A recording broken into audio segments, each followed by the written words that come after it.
ആദ്യം കാണിക്കുന്ന ഒരു പ്രാഥമിക ലക്ഷണമാണ് കോഴി ഇതുപോലെ തൂങ്ങി നിൽക്കുന്നു. അത് എല്ലാ കോഴികളും ഇപ്പോൾ വൈറൽ ഇൻഫെക്ഷൻ ആണെങ്കിലും ബാക്ടീരിയൽ ഇൻഫെക്ഷൻ ആണെങ്കിലും ദഹന പ്രക്രിയയിൽ എന്തെങ്കിലും പ്രശ്നം ഉണ്ടായാലും കോഴി കാണിക്കുന്ന പ്രാഥമിക ലക്ഷണമാണ് കോഴി തൂങ്ങി നിൽക്കുന്നത്. അപ്പോൾ കോഴി തൂങ്ങി നിൽക്കുന്നത് കോഴി വസന്തയുടെ മാത്രം ഒരു ലക്ഷണമല്ല എന്ന് മനസ്സിലാക്കുന്നത് നന്നായിരിക്കും. രണ്ടാമത്തേതായി, ഈ കോഴി വെള്ള കലർന്ന പച്ചയും വെള്ളയും കലർന്ന കാഷ്ടമിടും.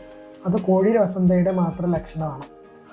ഒപ്പം ഈ കോഴി ഗ്രാജുവലി അതിന് സിവിയർ സ്റ്റേജിൽ കാഷ്ടം ചോര കലർന്നതാവുന്നു. മറ്റൊരു ലക്ഷണമാണ് കോഴി ബ്രീത്തിങ് ഡിഫിക്കൽട്ടി, ശ്വാസമെടുക്കാനുള്ള ബുദ്ധിമുട്ട്, കുറുകൽ എന്നിവ കാണിക്കുന്നു.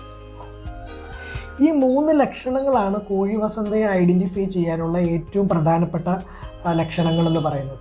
ഇപ്പോൾ നിങ്ങളുടെ മുന്നിൽ കാണുന്ന ഈ കോഴി വസന്ത പിടിച്ച ഒരു കോഴിയാണ്. നിങ്ങൾക്ക് ഈ കോഴി തൂങ്ങി നിൽക്കുന്നത്